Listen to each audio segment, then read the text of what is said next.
우상 숭배의 이유, 우상 숭배의 이유라는 제목으로 함께 은혜를 나누도록 하겠습니다. 우리는 보통 우상 숭배라고 하면 교회 밖에 세상 사람들을 생각하고 하잖아요. 어느 신당에서 절을 하는 그 사람들의 모습을 떠올려요. 나와는 상관없는 먼 나라 이야기처럼 생각한다는 거죠. 그런데 오늘 본문에 등장하는 미가라는 사람의 그 집을 보면 그렇지 않아요. 소름이 돋아요. 그의 집은 이스라엘의 평범한 가정이었어요. 그들의 입에는 여호와의 이름이 끊이지 않았어요. 그러나 그들의 안방에는 거대한 우상이 잠자고 있었다라는 거예요. 도대체 왜 이런 일이 일어났을까요?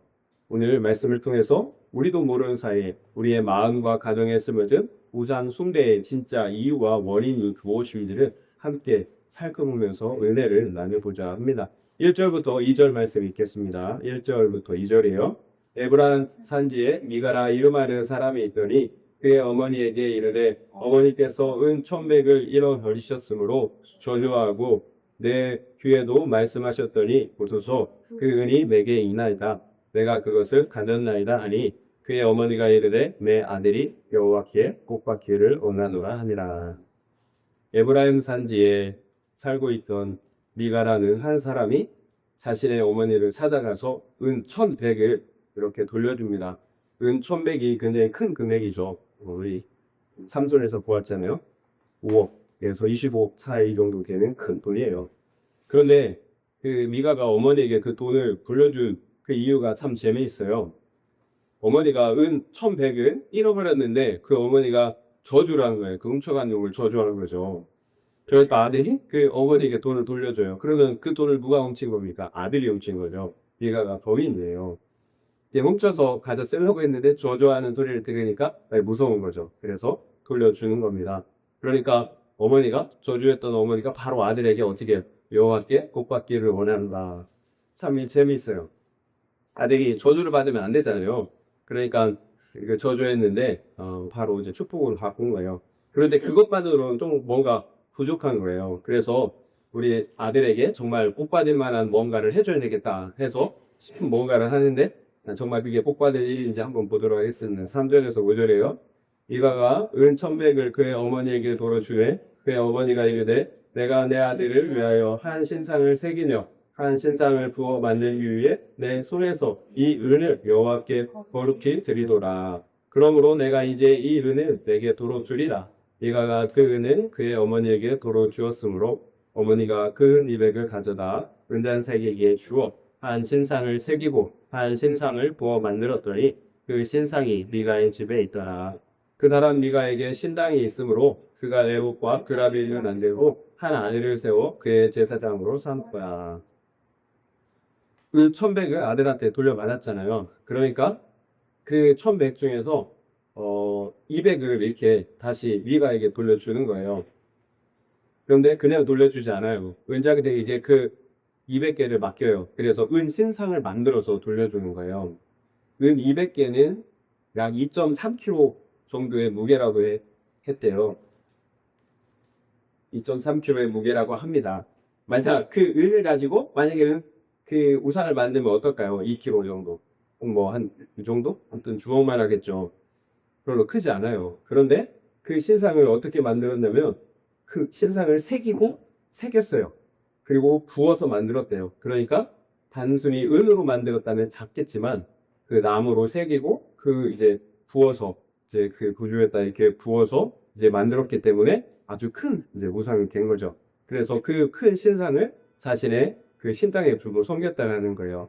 그런데 그것으로 부족했나 봐요. 그러니까 대제사장이 있는 에봇을 또 만들고 그리고 그라빔이라는 그 가정의 수호 신상 이방인들이 그 섬기던 그 작은 그 신상이 있어요. 그것을 또 만들어서 그 신상과 함께 주고 섬겼다고 합니다. 그런데 자기 아들 중에서 또 하나를 자신의 제사장으로 삼아서 그 신상들을 신당에 두고 이렇게 섬겼다고 해요.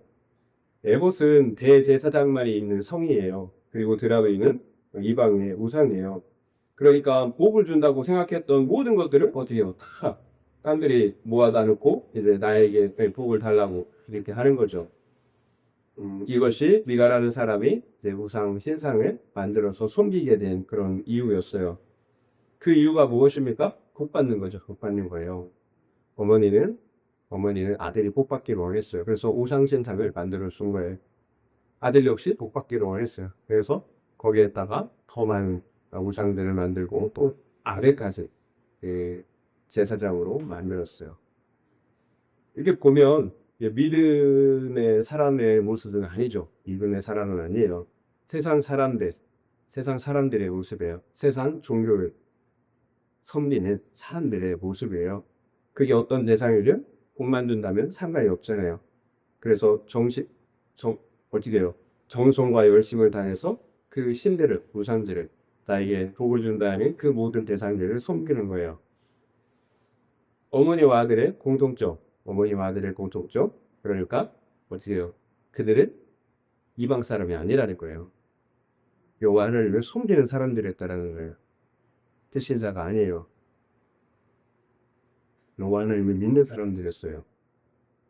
여호와 이름을 두잖아요. 거룩하게 여호와께 은까지 드리잖아요. 아들 역시 마찬가지예요. 은 천백을 불려줘요. 저주받기 싫어서. 여호와의 이름으로 아마 저주했던 것 같아요. 여호와를 믿지 않으면 돈을 돌려줄 리가 없죠. 그런데 그런 사람들이 그 엄청난 돈을 들여서 신당을 마련하고 우리의 신상을 만들어 섬겨요. 나는 여호와를 섬긴다고 생각했는데 어때요? 실상은 우상을 섬기는 사람들이었다는 거예요. 그것도 엄청난 열심으로. 이것이 안타까웠고 또 무서운 일인 거죠.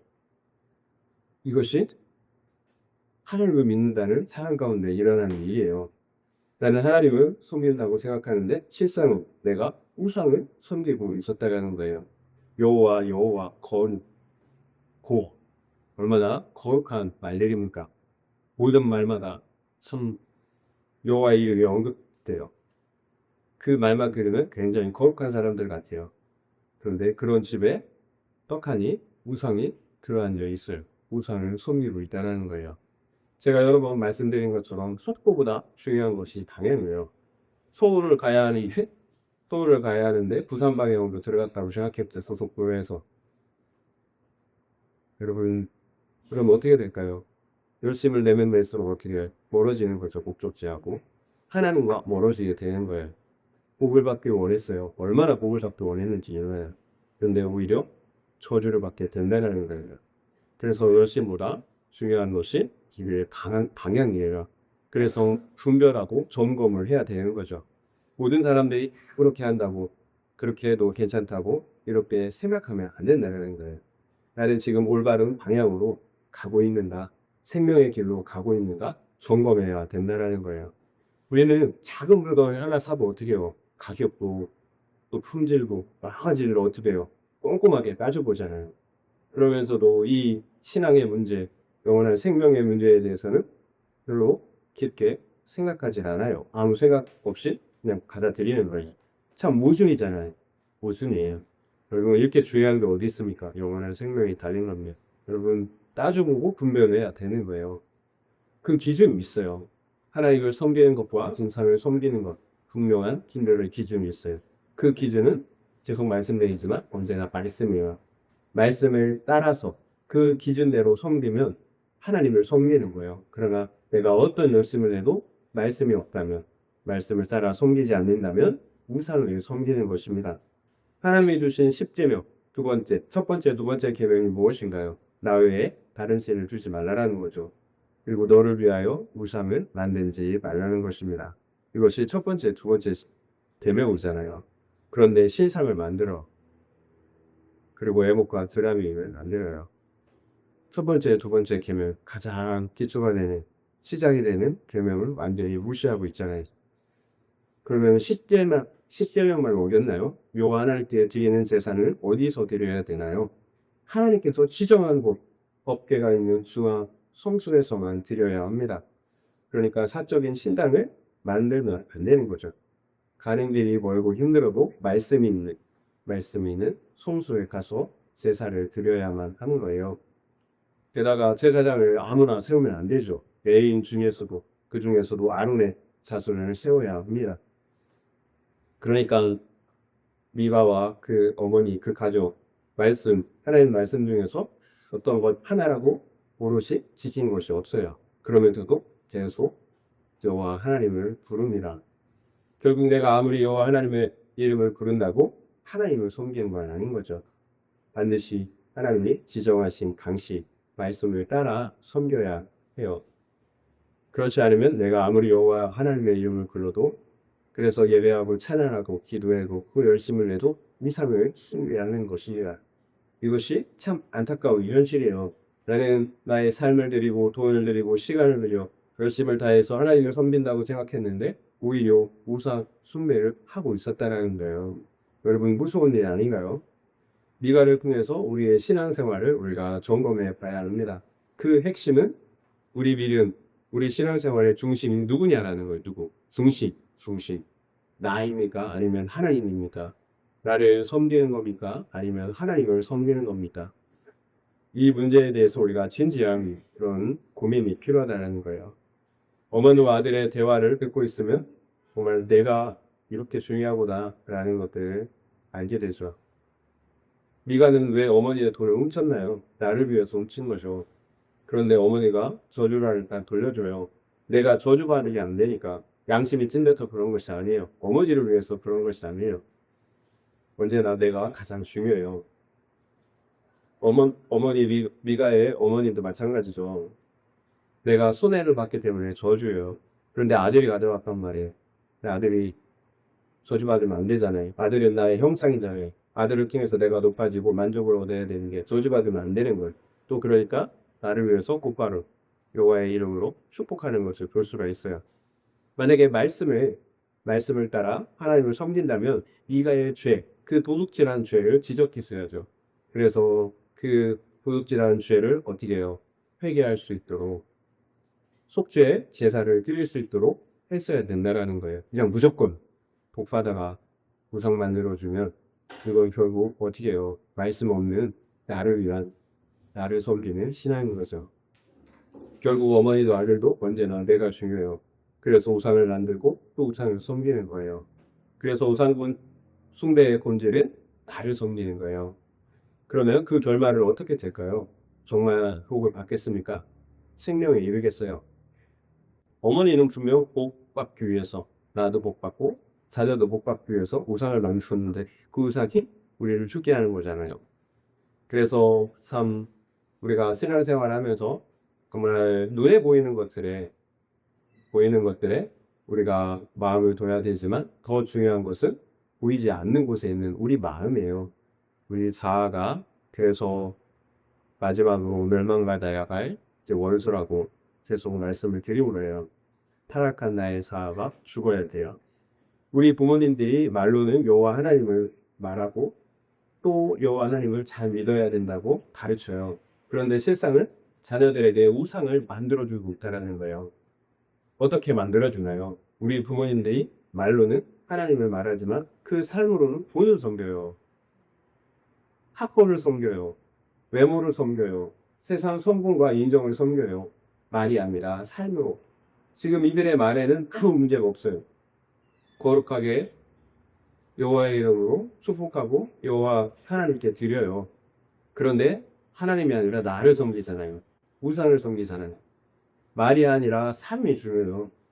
이것이 자녀들에게 우상을 만들어 주는 거예요. 그러면 자녀들 역시 말로는 여호와를 섬긴다고 생각하지만 내 삶으로는 이 세상의 우상을 섬기는 거예요. 돈을 따라가는 거예요. 쾌락을, 학벌을, 외모를, 성공을 따라가는 거예요. 그것들이 복을 준다면 괜찮아요.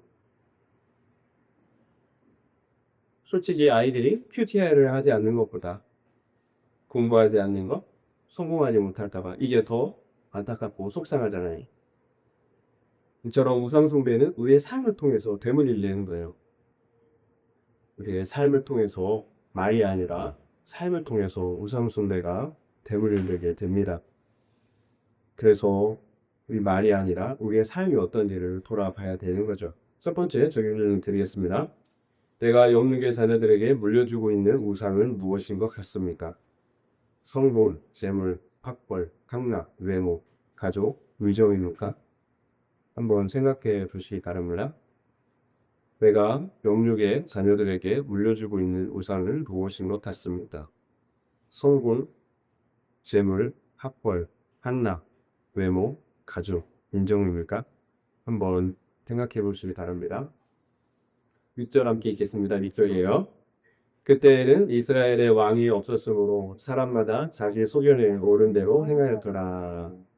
이 말씀 속에 이제 모든 그 이유가 다 담겨져 있어요. 모든 것이 담겨져 있습니다. 왜 미가와 그의 어머니가 두 산을 만들어 숨겼는지, 또 왜 사사 시대는 그처럼 타락했었는지를 알 수가 있어요. 왕이 없었기 때문이에요. 그래서 자기 소견, 자기 생각, 자기 기준에 오는 대로 행동했던 것입니다. 여기에서의 왕은 누구일까요? 1차적으로 다윗 왕과 같은 그 하나님의 법으로 다스리는 인간 왕을 말하죠. 그러나 본질적으로는 영원한 왕, 하나님을 말씀하시는 것입니다. 그렇다면 왜 우리에게 왕이 없을까요? 왕이 없는 이유, 우리가 왕을 버렸기 때문이죠. 하나님을 버렸기 때문이요. 왜 아담이 주태되었습니까?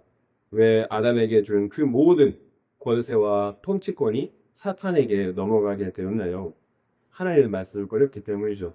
그래서 나의 소견, 나의 선악의 기준으로 살았기 때문이요. 결국 왕이신 하나님을 버린 거죠. 말씀을 버렸다라는 것은 왕을 버렸다라는 거예요. 내가 왕이 되어 내 소견대로 살았어요. 그 결과 내가 반드시 죽으리라. 하나님이 말씀하신 것처럼 내가 먹는 날에는 반드시 죽으리라. 말씀처럼 되었잖아요. 이것이 하나님의 말씀을 버리고 내가 왕이 된 결과였어요. 이것이 이 세상이 저주와 죽음으로 가득하게 된 이유였어요. 하나님을 버리고 내가 왕이 되었기 때문이죠. 그러면 하나님은 독재자이신가요? 그런 불만이 생기죠. 하나님은 속죄자이신가?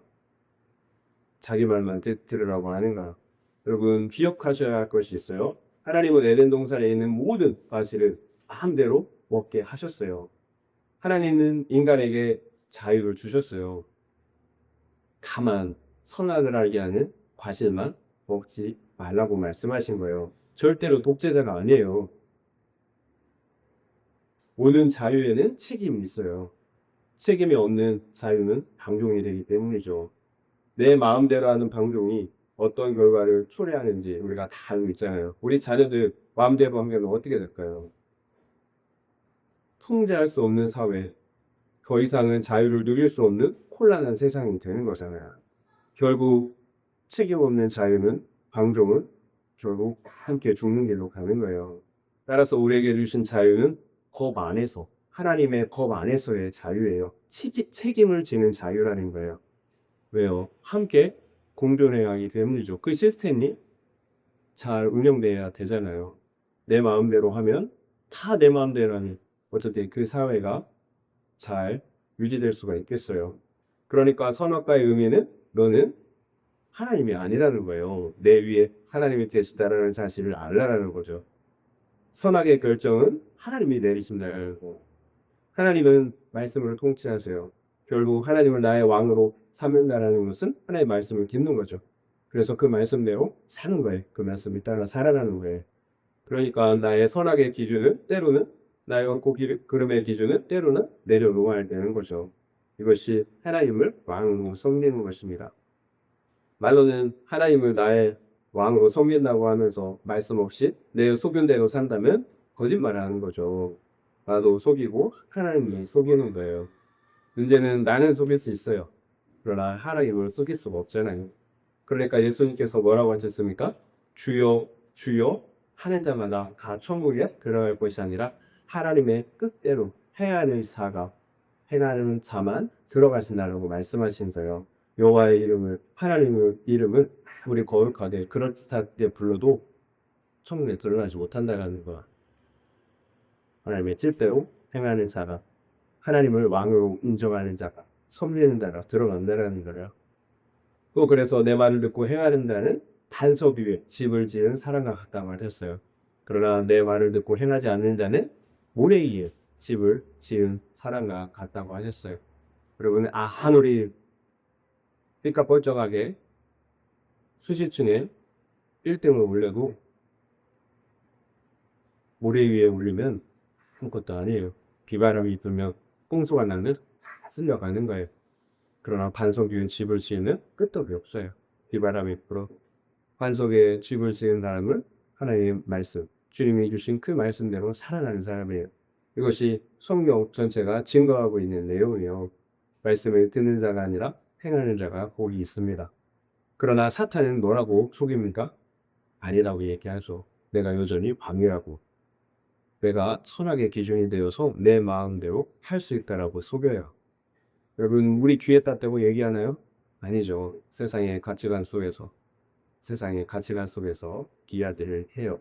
또 미가와 그의 어머니처럼 우상을 섬기는 사람들의 그 모습과 그 말을 통해서 그 사람들을 통해서 이야기하는 거죠. 보다 이렇게 힘들게 신앙생활 할 이유가 뭐가 있을까? 저렇게 자유롭게 신앙생활 하는 사람들이 있는데 여러분 편하게 신앙생활 하고 싶잖아요. 왜 이렇게 말씀에 매여서 신앙생활 해야 합니까? 그런 사람들을 보면 어떻게 해요? 우리 마음이 미혹되는 거예요. 사탄은 귀에 따들면 얘기하지 않아요. 이 세상의 가치관을 통해서 그런 세속의 우상을 섬기는 사람들을 통해서 이야기하는 거예요. 그러니까 여러분 분별이 어려운 거예요. 그리고 분별해야 합니다. 믿으면 구원받아요. 그러나 진짜 믿어야 돼요. 진짜 믿어야 합니다. 믿으면 하나님 나라의 그 왕을 나의 왕으로 삼는 거예요. 반드시 그 말씀을 따라 살아가게 된다는 여러분 제가 완전함을 말씀드리는 게 아니에요. 어떻게 완전합니까? 방향성을 말씀드리는 거죠. 안 돼요. 그런데 그 중심을 어디에 두고 살아가느냐라는 거예요. 그래서 성경은 보이는 자는 여호와의 율법을 즐거워하여 그 율법을 주야로 묵상하는 자라고 말씀하시는 거예요. 왜 여호와의 율법을 주야로 즐거워하여서 묵상하는 것이 본이 될까요? 그 생각나지 않는 말씀, 기억나지 않는 말씀 어떻게 지켜 행할 수 있겠어요? 이것이 우리가 주야로 말씀을 묵상해야 하는 이유예요. 여호와의 말씀이 내 삶의 가치관이 되어야 하기 때문이에요. 여러분 하나님의 말씀이 내 가치관이 되면 어렵지 않아요. 그러면 쉽게 그 말씀을 따라 순종할 수가 있어요. 그래서 한 번에 되지 않는 거죠. 한 번에 되지 않아요. 가치관이 그렇게 쉽게 바뀌나요? 우리의 타락한 가치관, 세속에 물든 가치관이 쉽게 변하지 않아요. 그래서 여호와의 율법을 어떻게 해요? 즐거워하여서 주야로 묵상해야 되는 거예요. 습관이 되는 것. 습관이 될 때 우리의 가치관이 바뀌어요. 그래서 여러분 습관이 중요해요. 21일을 하면 습관이 생긴대요. 여러분 기도하는 거 21일 해보세요. 그 시간 딱 정해놓고 말씀 보는 거 큐티하는 거 21일 동안 어렵더라도 해보세요. 그러면 습관이 된대요. 여러분 한번 21일 해놓고 기도하는 것도 큐티하는 것도 여러분 한번 작정해보고 하시길 바랍니다. 우리가 왜 말씀을 묵상하지 않을까요? 다 이유가 있고 피해가 있죠. 먹고 살아야 되잖아요. 급한 것들 먼저 해야 되잖아요. 그것들 누가 해주는 사람 없잖아요. 내가 해야 되잖아요. 그러니까 말씀이 소홀해지는 거죠. 그러나 가장 큰 이유는 내가 하나님을 나의 왕으로 인정하지 않기 때문이에요. 여전히 내가 내 인생의 왕으로 살기 때문이에요. 그래서 말씀이 우선순위에서 밀리는 거예요. 여러분 바쁜 일 있죠. 그걸 누가 해줍니까? 우선순위의 문제예요. 누가 왕이냐의 문제예요. 여러분 인생은 길지 않아요. 고시예요. 여러분 지혜롭게 생각을 하셔야 합니다. 사탄이 주는 생각들, 여러분 그 생각들 잠시뿐이에요. 달콤하죠, 굉장히. 아담과 하와를 여러분 기억하셔야 합니다. 결국 우리가 죽는 것은 아담 때문이 아니에요. 나 역시 아담처럼 내가 선악의 기준인데요. 사이기 때문이에요. 내 죄로 인해서 죽는 거예요. 그래서 절대로 아담 탓, 조상 탓, 그래서 부모 탓, 남 탓하면 안 돼요. 우리 모두가 죄이기 때문에 죄를 받고 또 그 죄를 물려주는 거예요. 여러분 그래서 원망하고 탓하면 안 돼요. 죄인이기 때문에 죄를 물려받는 거예요. 또 그 물려받은 죄를 끊어내지 못하고 또 물려주는 거죠. 그래서 서로 고통과 상처를 받고 또 상처와 고통을 물려주는 거예요.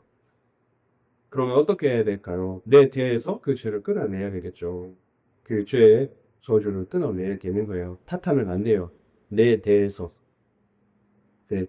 내가 그 주의 저주를 끊어내야 되는 거예요. 그래서 우리 주님 예수 그리스도께서 십자가를 지신 것입니다. 우리의 모든 죄의 저주, 죽음의 저주를 끊어내셔야 했기 때문이죠.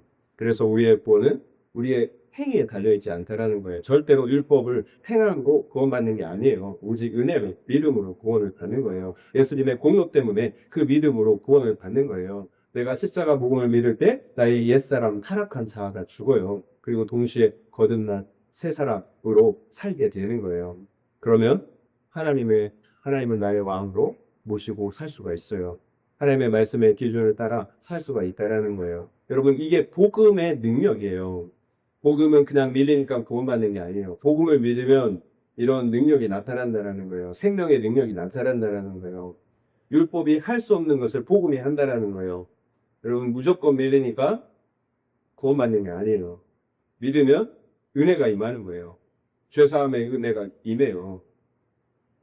바뀌는 은혜, 우리가 새로워지는 은혜가 임한다라는 거예요. 타락한 우리가 새롭게 거듭나게 돼요. 변화돼요. 옛사람, 나의 타락한 자아가 죽고, 그리고 범죄로 말미암아 죽어있던 하나님의 형상, 그 새 사람이 다시 살아나는 거예요. 이처럼 거듭난 새 사람만이 하나님을 나의 왕으로 섬기는 것을 기뻐할 수가 있어요.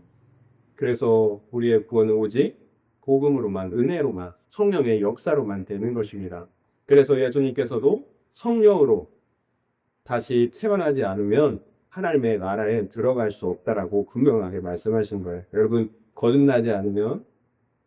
성령으로 거듭나지 않으면 하나님 나라에 들어갈 수가 없어요. 복음은 내 죄를 위하여 하나님의 아들이 십자가에서 죽으셨다는 사실을 믿는 거예요. 내 죄를 위하여, 내 죄 때문에 하나님이 십자가에도 죽으셨어요. 여러분, 이게 복음이에요. 이것을 믿는 것이 복음을 믿는 것입니다. 그 아들을 나의 구주, 나의 하나님으로 영접하는 거예요. 그냥 머리로 앉는 게 아니에요. 그 예수 그리스도, 그 구주를 나의 하나님으로 영접하는 거예요.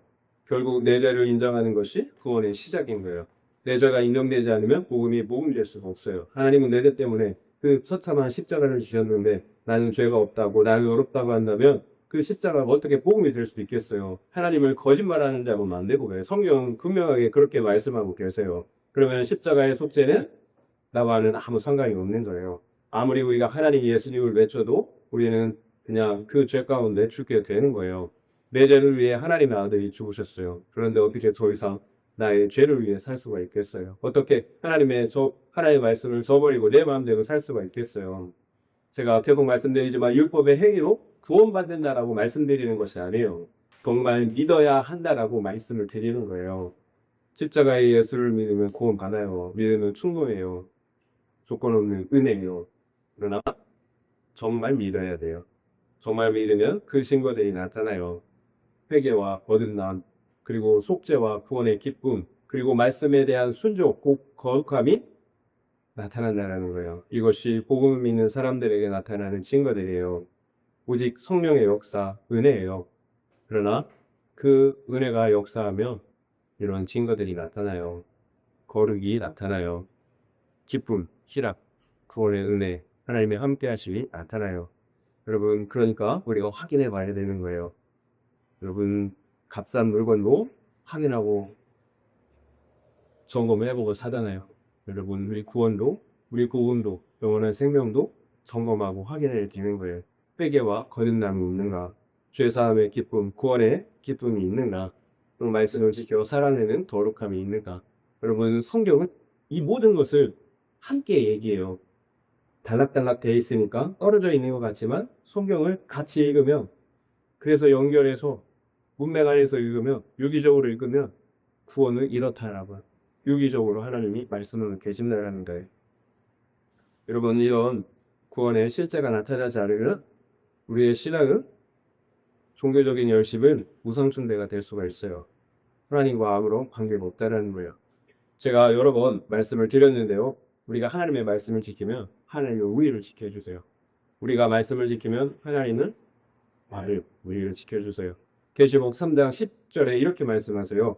내가 나의 인내의 말씀을 지켰은즉 내가 또한 너를 지켜 시험의 때를 면하게 하리니 이는 장차 온 세상에 임하여 땅에 거하는 자들을 시험할 때라. 주님이 빌라델비아 교회에게 하시는 말씀이요. 내가 나의 인내의 말씀을 지켰으니 내가 또한 너를 지키겠다라는 거예요. 그래서 시험의 때를 면하게 하리라.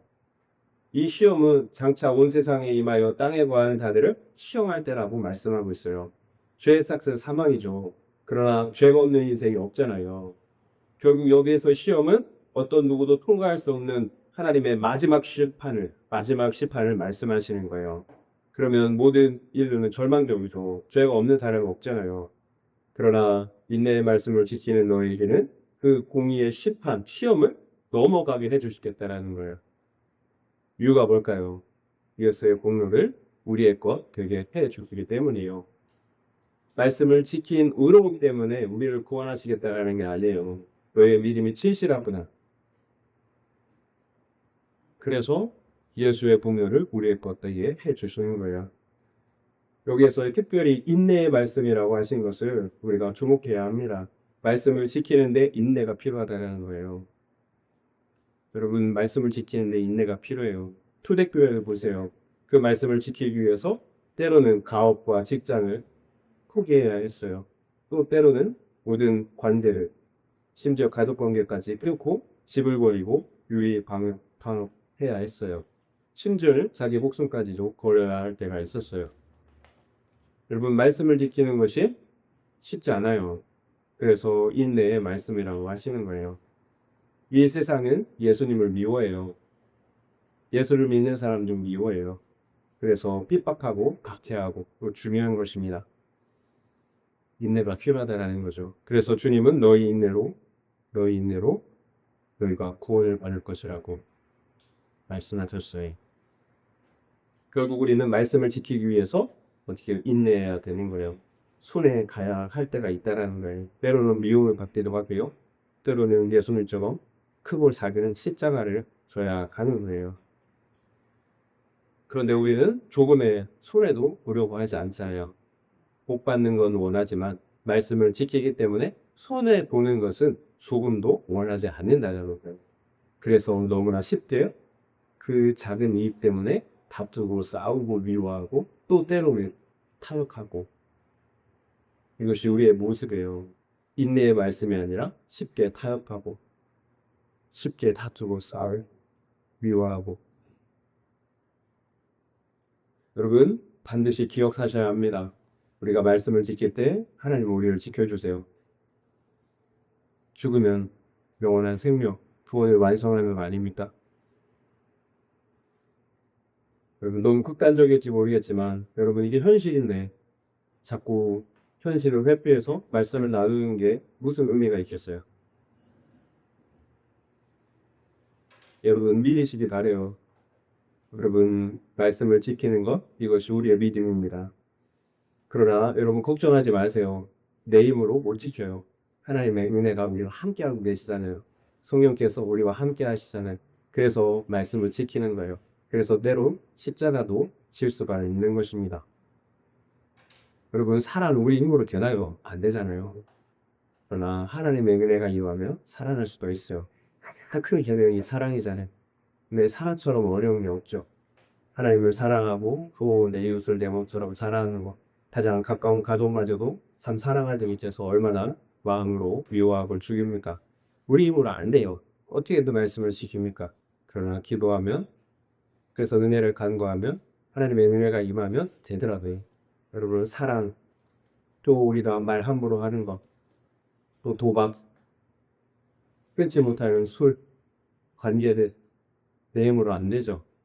그러나 기도하면 하나님의 은혜 부시면 강해요. 여러분, 이게 복음의 능력이에요. 율법은 안 돼. 그러나 복음이, 은혜가 우리 안에 역사하면 복음 말씀을 따라 살 수가 있습니다. 두 번째 적용 질문 드리겠습니다.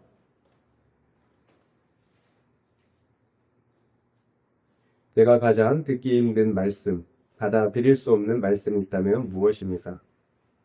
그 이유는 무엇인 것 같습니다. 한번 생각해 보시기 바랍니다. 내가 가장 듣기 힘든 말씀, 받아들일 수 없는 말씀이 있다면 무엇입니까? 그 이유는 무엇인 것 같습니까? 한번 생각해 보실 겁니다. 이어지는 7절부터 13절까지의 내용을 보면 미가가 어떻게 자기 집안에 레위인 제사장을 두게 되었는지를 이렇게 말해주고 있어요. 미가에게는 제사장이 없었어요. 그래서 기묘지책으로 자신의 아들을 제사장으로 삼았던 거죠. 그런데 유다 베들레헴 지역에 살고 있던 한 레위인 청년이 거주할 곳을 찾고자 미가의 집에 이른 것입니다. 결국 미가는 청년에게 우리의 집에 제사장이 되어달라고 이렇게 요청을 해요. 그냥 공짜로는 안 되잖아요. 그러니까 내가 해마다 은 10개와 의복 한 벌, 그리고 먹을 것을 대주겠다라고 합니다. 그렇게 미가는 레인 총렬 미가의 개인 제사장이 되게 하였어요. 그 레인 총렬이 미가의 개인 제사장이 된 거죠. 한번 13절 말씀 읽겠습니다. 13절. 이에 미가가 이르되 레인이 내 제사장이 되었으니 이제 여호와께서 내게 복 주실 줄을 아느라 그니라라. 시작도 마지막도 이제 복 받는 거죠. 이것이 신앙의 이유와 목적이었어요. 내가 복 받는 것. 그래서 말씀 없는 기복신앙은 우상숭배예요. 말씀이 없는 기복신앙은 우상숭배예요. 그러면 미가만 문제인가요? 지금 보면 레인 총묘를 보세요. 종교 지도자의 타락상을 적나라하게 볼 수가 있어요. 율법에 따르면 레인은 전국에 지정된 레인 성읍에만 이렇게 거주해야 됩니다. 그래서 백성들에게 그 성읍 안에서 율법을 가르치며 또 성막을 섬겨야 했습니다. 그러나 여기 레인 청년은 자신의 거주지인 유다 베들레헴을 떠나왔어요. 그리고 거주할 장소를 찾아다닙니다. 개인의 생계와 안락함을 위해서 하나님께서 줄로 세워준 그 사명의 자리를 떠나버린 거죠. 그리고 우상을 숭배하는 한 개인의 제사장이 되고 말았어요. 심지어는 그 개인 제사장이 된 것을 만족하게 생각했다고 해요. 이것이 그 시대 사사시대의 영적인 상황이었어요. 이스라엘 전체의 신앙 시스템이 완전히 무너져 내린 것을 볼 수가 있죠. 백성들의 우상을 섬깁니다. 그러면 제사장은 그 죄를 지적해 줘야 되잖아요. 그래서 백성들이 회개하고 돌이켜 다시 여호와를 섬기려야 합니다. 그래야 그 영혼이 살 수가 있잖아요. 이것이 레위인의 존재 이유 사명이에요. 그러나 그 레위인 영적 지도자가 백성들의 우상 숭배를 어떻게 해요? 오히려 속고 있어요. 장려하고 있다라는 거예요. 왜 그럴까요? 먹고 살아야 되니까. 그러면 그 마지막은 피차에 어떻게 되겠습니까? 왜 레인 총령이 거주할 곳을 찾아다녔을까요? 레인은 이스라엘 백성들을 배신하여 여호와를 섬기고 또 율법을 가르쳐야 하잖아요. 그 이유가 있어요. 이스라엘 백성들이 레위인을 어떻게 해요? 생계를 책임져야 한단 말이에요. 레위인과 제사장에게는 기업이 없었잖아요. 레위인은 백성들을 대신해서 하나님을 섬깁니다. 그러면 백성들은 자신들의 헌물과 시술조로 어찌해요? 그 레위인과 제사장을 어찌해요? 공양해야 되는 거예요. 결국 백성들도 종교 지도자들도 서로 자신들의 신앙적인 책임을 다하지 않은 거예요. 종교 지도자들은 말씀을 가르치는 사명보다 내가 먹고 사는 것이 더 중요했어요. 그리고 백성들 역시 하나님을 섬기는 것보다 내가 복받는 것이 더 중요했다는 거예요. 그래서 신앙적인 책임을 외면했던 것입니다. 성도들은 복을 받기 원해요. 무조건 성공하고 형통하길 원합니다. 그러면 목회자는 그들이 원하는 복을 구하여 주는 거죠. 윈윈하는 거죠. 성도들은 축복을 받아서 좋고 목회자들은 성도들의 인정과 재물을 얻어서 주는 거예요. 그러면 하나님은 어디에 있나요? 어디에도 하나님은 없죠. 하나님의 말씀은 없어요. 결국 모두 자기 자신들을 섬기는 거예요. 그 이유가 분명하게 뭐라고 말씀하셨나요? 내가 왕이기 때문인 거죠. 제가 왕이기 때문인 거다. 그래서 자기 소견대로 행하는 거예요. 백성들도 종교 지도자들도 자신들의 소견대로 행하는 거예요. 이사야 30장 10절에 이렇게 말씀하겠어요. 그들이 선견자들에게 이르기를 선견하지 말라. 선지자들에게 이르기를 우리에게 다른 것을 보이지 말라. 우리에게 부드러운 말을 사라. 거짓된 것을 보이라. 이것이 백성들이 선지자들에게 요청하는 거예요. 하나님의 말씀을 그 바른 것을 말하지 말라라는 거예요. 부드러운 말 하라는 거예요. 부드러운 말. 듣기 좋은 말 하라는 거예요. 그런데 선지자들도 동일해요. 미가 3장 5절에 보면 내 백성을 유혹하는 선지자들은 이에 놀 것이 있으면 풍랑을 넣지나 그 입에 무엇을 채워주지 아니하는 자에게는 전쟁을 준비하는도다. 인정하고 또 허물을 주면 초당을 외쳐요. 그런데 인정해주지 않고 제가 원하는 재물을 주지 않으면 뭐라고 얘기해요? 전쟁, 저주와 전쟁을 이야기 안 나가는 거예요. 백성들이나 선지자들이나 동일해요.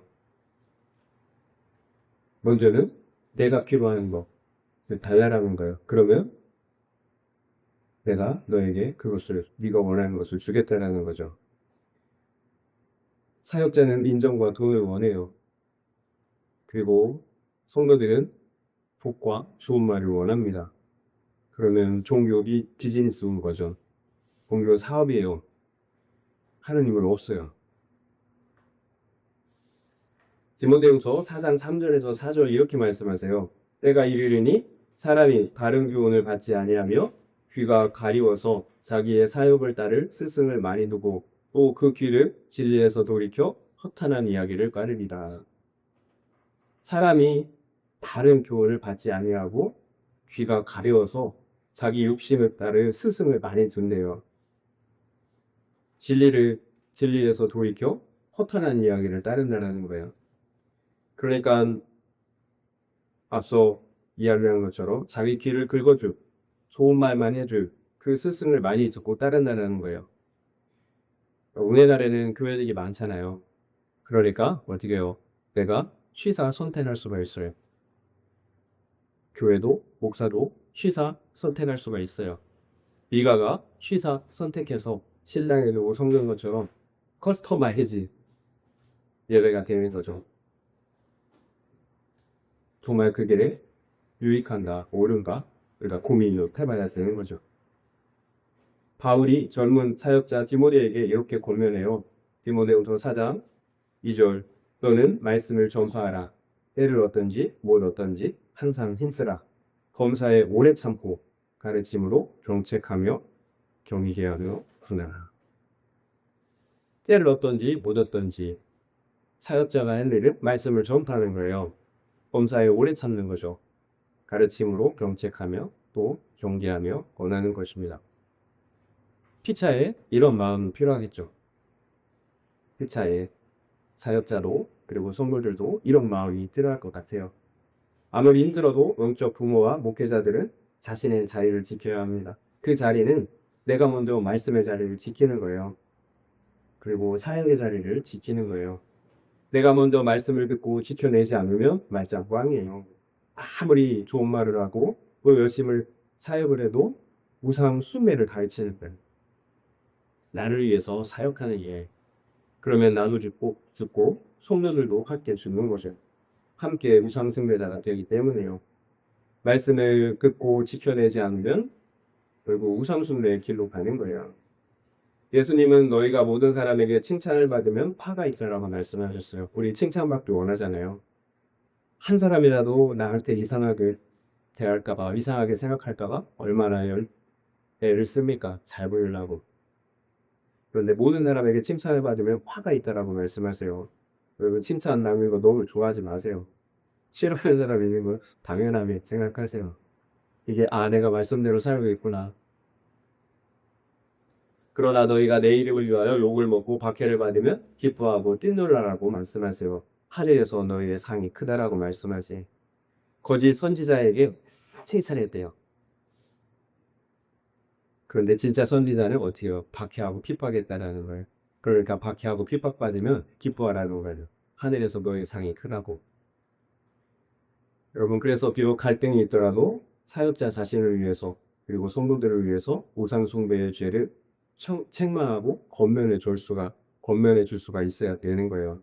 그래야 회개할 수가 있잖아요. 그래야 돌이켜 살 수 있는 기회가 주어지잖아요. 하나님의 말씀을 전하지 않으면 아무 문제의식도 없이 우리가 우상숭배에게 사망의 길로 가기 때문이에요. 그래서 하나님의 말씀을 있는 그대로 가르쳐야 되는 거예요. 그래서 때를 얻든지 못얻든지 항상 구속사의 말씀을 전파해야 하는 것입니다. 대신에 사랑으로 해야죠. 그래서 오래 참으라고 말씀하고 계시는 거예요. 참 이게 쉽지 않은 것 같아요. 사랑으로 하지 못할 때가 많아요. 또 때로는 타협할 때도 있고. 그런데 진리의 말씀을 확고하게 전하되 사랑으로 해야 한다. 오래 참아야 한다. 이것이 성경의 가르침이에요. 그래서 복음의 능력이 아니면 불가능한 거죠. 하나님의 은혜가 아니면 불가능한 거예요. 우리 기본적인 이성으로는 우리의 모습으로는 되지가 않아요. 그래서 우리가 진짜 복음을 믿어야 하는 것입니다. 여러분 자리를 지키는 게 너무 중요해요. 엄마의 자리 지키는 거, 목회자의 자리 지키는 거, 교사의 자리 지키는 거. 여러분 그 자리를 내가 지키지 않으면 다 태파당해. 자녀들을 폐파당하고 성녀들을 폐파당해요. 우리 영육의 자녀들이 폐파당해요. 그래서 자리를 지켜야 합니다. 자리를 지키는 건 다른 게 아니에요. 여러분 말씀을 붙잡는 거예요. 은혜를 구하는 것이 그러면 나도 살고 우리 자녀들도 살릴 수가 있어요. 마지막 세 번째 적용적인 짓었습니다. 나는 다른 사람의 죄와 잘못에 대해서 권면하는 편입니까? 아니면 회피하면서 판단과 정죄 또는 뒤에서 험담을 하는 편입니까? 그렇다면 그 이유는 무엇인 것 같습니까? 나는 다른 사람의 죄와 잘못에 대해서 권면하는 편입니까? 아니면 회피하면서 판단과 정죄 또는 뒤에서 험담을 하는 편입니까? 그렇다면 그 이유는 무엇인 것 같습니까? 한번 생각해 보시기 바랍니다. 말씀을 마무리하겠습니다. 그때에는 이스라엘에 왕이 없었으므로 사람마다 자기 소견에 옳은 대로 행하였더라. 이것이 미마와 그의 어머니 그리고 레인 청년이 우상을 숭배하였던 이유였어요. 그들 스스로가 자기 인생의 왕이 되었기 때문입니다.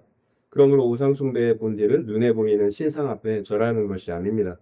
결국 나를 섬기는 것, 내가 왕이 되어 내 보좌에 앉아 있는 것이 우상 숭배의 본질이에요. 특별한 것이 아니에요. 하나님의 말씀 없이 사는 것. 그래서 내 생각대로 사는 것이 우상 숭배입니다. 수많은 우상들을 섬기게 된다는 거예요. 성공을 따라가고 향락을 따라가고 내가 원하는 대로 그 우상들을 섬긴다는 거예요. 그렇다면 내가 왕이 되어 살아간 그 결말은 어떻게 될까요? 우리가 그토록 바라던 복을 받습니까? 복은커녕 저주와 파멸 뿐이잖아요. 그 우상 숭배의 죄는 무섭게도 우리 자녀 세대에게 대물림이 돼요. 죄의 저주 가운데 서로 아픔과 상처를 주고받다가 그 아픔과 상처를 다음 세대에게 고스란히 물려주게 된다는 거예요. 결국 우리의 인생이 이처럼 죄 가운데 고통 가운데 살아가다가 영원한 죽음에 이르고 마는 거죠. 이것이 우상 숭배의 결말이에요. 그래서 우리에게 복음이 필요한 거예요. 복음, 십자가 복음 외에는 이 죄의 저주, 죽음의 저주에서 헤어나올 길이 없어요. 그래서 우리가 회개하고 복음을, 십자가의 복음을 믿어야 합니다. 그렇다면 우리 가운데 복음을 믿지 않는 사람도 있나요? 복음을 믿지 않는 사람은 없죠. 다 믿죠. 그런데 우상을 섬겨요. 그래서 진짜로 믿어야 된다는 거예요. 그래서 진짜로 회개하고 돌이켜야 한다는 것입니다. 그래야 이 세상의 성공과 재물, 명예, 향락이라는 우상 숭배의 죄를 끊어낼 수가 있는 거예요. 그래야 내 죄가 있고 예수의 생명으로 살 수가 있어요. 그러면 하나님을 나의 왕으로 기뻐할 수가 있어요. 그러면 자발적으로 하나님의 말씀을 따라서 살아낼 수가 있습니다. 여러분 절대로 억지로 되지 않아요. 기쁨으로 해야 합니다. 사랑으로 해야 하는 거예요. 하나님이 나의 기쁨이고 사랑이기 때문에 그 말씀을 여러분 기쁨으로 순종해내는 거예요. 그렇지 않으면 절대로 여러분 죄를 못 이겨요. 말씀을 순종을 내지 못합니다. 그래서 진짜로 믿어야 된다는 거예요. 십자가에서 하나님이 나를 어떻게 사랑하셨는지, 내가 어떤 용서와 사랑을 받았는지 여러분 믿으셔야 합니다. 믿음 외에는 이 죄와 사망에서 우리를 건져낼 것이 없어요. 주님 외에는 우리를 죄와 사망에서 건져내실 능력이 없어요. 여러분, 그래서 우리가 은혜를 베풀어 달라고, 믿음을 허락해 달라고 우리가 기도해야 되는 거예요. 믿음 역시 선물이기 때문에, 은혜의 선물이기 때문에 여러분 간절하게 기도하시길 바랍니다. 그리고 그 믿음을 가지고 우리가 주야로 말씀을 묵상해야 합니다. 여러분, 기도하세요. 그리고 그 믿음 가지고 여러분 말씀을 묵상하시기 바랍니다. 그러면 성령께서 일하세요. 우리의 가치관을 바꿔주세요. 내가 그때 사람이었던 걸 끊어낼 수 있도록 위로할 수 있게 해주세요. 그리고 내가 그렇게 힘들었더니 하나님 말씀을 여러분 사랑하게 된다라는 거예요. 여러분, 내가 주인 됐던 삶을 하나님의 나라로 바꿔주세요. 이게 성령이 하시는 일. 여러분, 기도하세요. 그리고 말씀 보시기 바랍니다. 이것이 믿음으로 사는 것입니다. 이것이 하나님은 나의 왕이고 섬기는 길입니다. 이런 은혜가 우리 모두에게 예수님의 이름으로 축원드립니다.